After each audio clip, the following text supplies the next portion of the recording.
Doug, do you think maybe Vaush was indoctrinated by liberal universities? Well, to go to a liberal university is You went to a very liberal university, I believe. To be fair, all centers of education. University is redundant.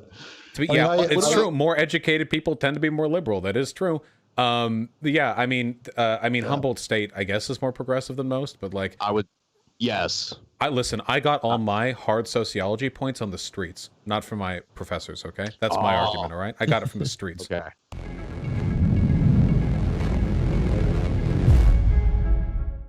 0% of you are subscribed. Fix that. I'm edgy. I say problematic stuff. What about me? Okay. Oh yeah. Oh yeah, we're live on my end, so don't say the N-word or anything. Oh God. I've never heard Doug say that. I don't know. Yeah, I'm not big on that. Well, I haven't either, but hey, I mean, maybe that's because nobody was streaming at the time, right? Just making sure everyone knows. Chat, look at how glitchy I look on the Skype feed. What's I don't know what's going on. I don't know. Who knows? I felt like a Five Nights at Freddy. Yeah. The Drunken Peasants Podcast. So, Doug, what's your take on COVID-19 mandates to wear masks and all the restrictions around that? How do you feel about that? I think they're illegal, but if people freely choose to do them, I think it's fine to do. Vaush bad. Vaush bad. Sorry, I'll mute that from now on. Yeah, if I may. Yes. Yeah, Vaush, so, I mean, at this point, we're seeing around 4,000 deaths a day, like a 9/11 every single day, which is pretty extraordinary. And I am totally in favor of lockdowns to the extent that they can be enforced. I didn't used to be, but after looking at the data more, it seems like the main reason why small businesses are failing right now isn't because of lockdowns, it's because of the virus. Nobody wants to go out and partake in the local bodegas when they know there's the threat of the virus. The real harm to the economy is something that we can fix with that lockdown. There are other countries around the world right now. These people are hosting concerts. They're over COVID-19. I don't want this to turn into the America virus where it's 2023 and we're all walking around in biopods while everyone in Europe and Southeast Asia is back to going to parks and spending time outside with their family. There's been no proof at all that masks work at all.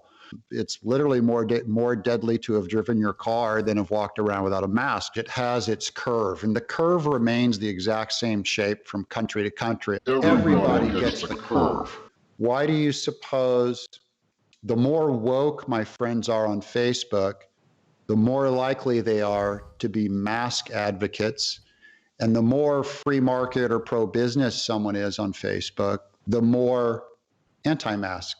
Yeah, so I can nail this. So first of all, this is incredibly dangerous misinformation. The idea that the virus curve is the same in all countries is factually not true. Like, demonstrably not true. The fact that you would even dare to say that in public is an indication to me that you haven't actually Googled the different curves or you think the information is fake. Everybody gets a curve. That's absolutely not the case. Given I have, that's false. Oh. It's literally the same shape. Literally, they have a steep sweep up and a steep drop off. Across all countries. You can say it's the same shape, except America's had 3 waves and we're currently skyrocketing up, and there are countries that had a small bump and are done with it. So yeah, maybe they're all the same shapes and the same, but they all have curves. So the virus curve is absolutely different. I don't know where you're getting the data that masks don't work. This is, again, demonstrably not the case. That's why masks have been prescribed as a solution to viral infections for like basically everyone. There's a reason why, for example, the flu rate in this country has been way lower this past year, and that's because people are wearing masks more often. So because we're preventing the sort of thing that leads to epidemiological transfers, we're also preventing, the spread of the flu. The reason why more woke people are mask advocates and why free market conservative types aren't, it's just an IQ test, basically. I think woke people tend to be smarter. They're much less politically susceptible to misinformation. They have the better information on this. They're just acting on a better set of information. So that's the reason why they're mask advocates. So you're saying there's no smart people who are against masks, and there's no dumb people who are for them, is basically what you said.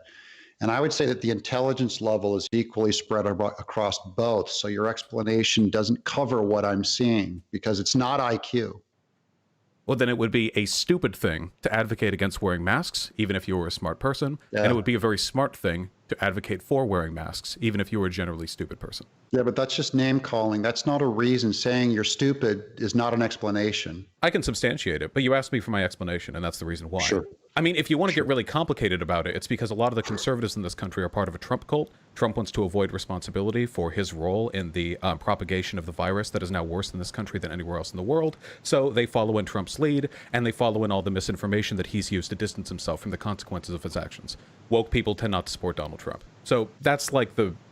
I mean, technically you can be smart and be a Trump supporter, but like, man, you got to work for it, you know?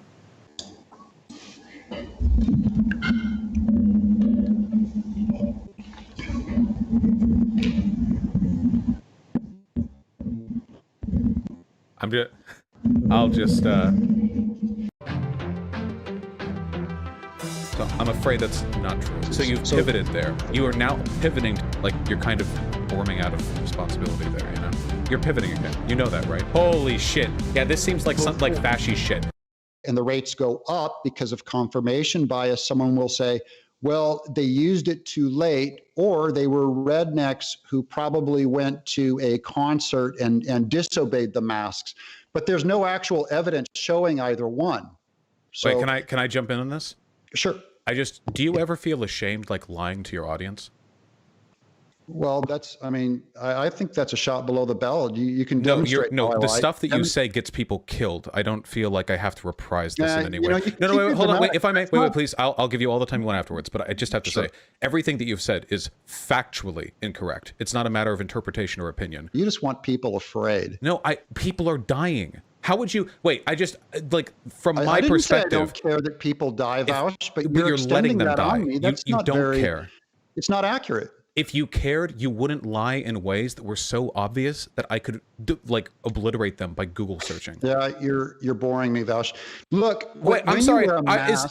Is the boredom inconvenient to you? Would you rather go back to your large YouTube channel and spread misinformation to an audience with no effort? This is demonstrable stuff right here. I'm sorry if it's upsetting. I think we might want to move. I think we might move on. Vaush's dripping socialistic sex appeal is far too much for my pupper puss. Human life begins at conception. Who here is with science? I agree. Life exists at conception. Pro-death.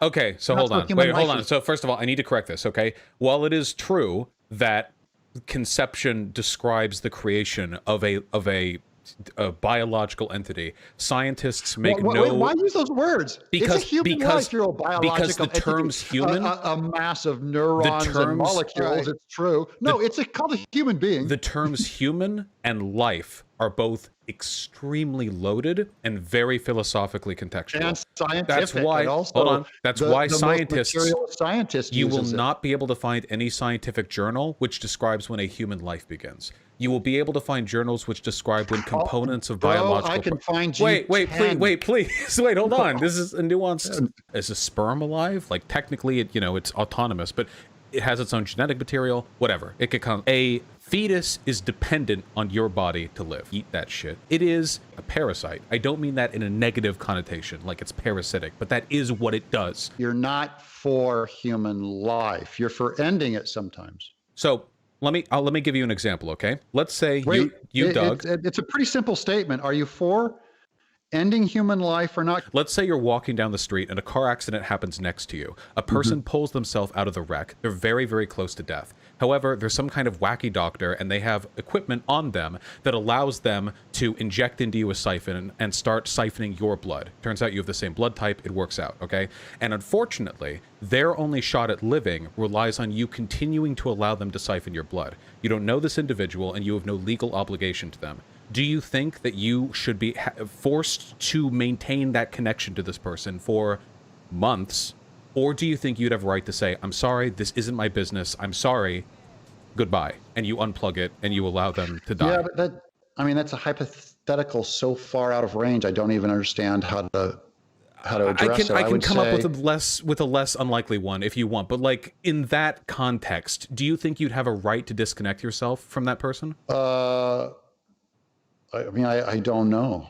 I don't know. Yeah. Okay. So what if you? So here. This could actually happen. Well, it wouldn't because of how our legal system works. But let's say that you live in a rural town, very rural. Well, I'll say this: you don't have a obligation usually to perform a self-sacrifice for someone else. My religion does say I do, but the law, does not. Okay. I acknowledge that.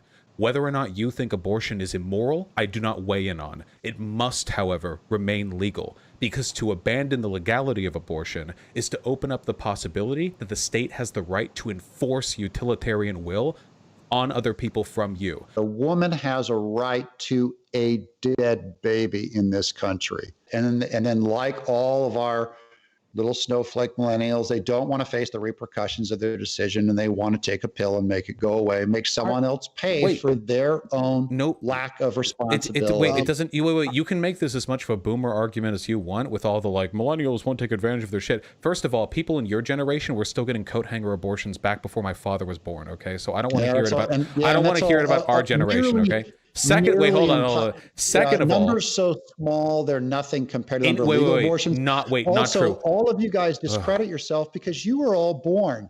So unless there's so many stupid arguments here. First of all, being born doesn't mean that you can't take a principled position on the legal arguments surrounding abortion. Well, very easy for you to take away the rights of someone else. They're not. This isn't right. You're the one arguing to take away the rights of living women. The unborn are a convenient group of people to advocate for. They never make demands of you. They are morally uncomplicated. Unlike the incarcerated, the addicted, or the chronically poor, they don't resent your condescension or complain that you are not politically correct. Unlike widows, they don't ask you to question the patriarchy. Unlike orphans, they don't need money, education, or childcare. Unlike aliens, they don't bring all that racial, cultural, and religious baggage that you dislike. They allow you to feel good about yourself without any work at creating or maintaining relationships, and when they are born, you can forget about them because they cease to be unborn. It's almost as if by being born, they have died to you. You can love the unborn and advocate for them without substantially challenging your own wealth, power, or privilege, without reimagining social structures, apologizing, or making reparations to anyone. They are, in short, the perfect people to love if you claim you love Jesus, but actually dislike people who breathe. Prisoners, immigrants, the sick, the poor, widows, orphans, all the groups that are specifically mentioned in the Bible, they all get thrown under the bus for the unborn. The frustration that I have with these arguments is you're trying to posture as some advocate for the rights of a marginalized group when your entire political position is about shitting on everyone else. I've read up on you. I know that you deliberately misgender, trans journalists who you don't like. I know you're anti-BLM. Bullshit. I actually wanted to move into that. Hardcore bullshit. So that was my next and topic.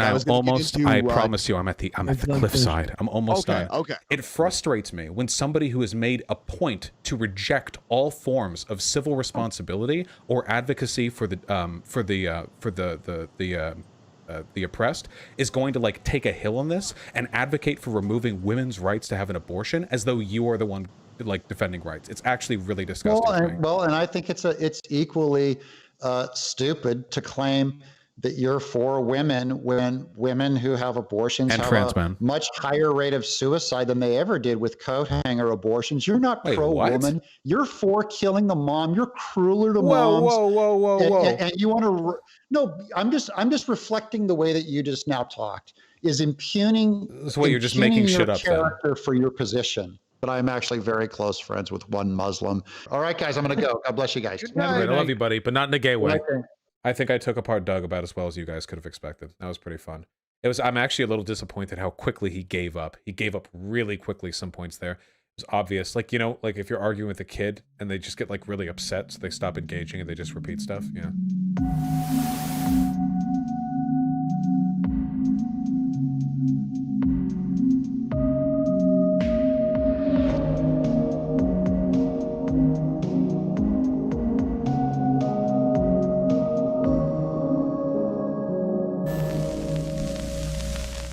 Yeah, I want that gay shit, dude.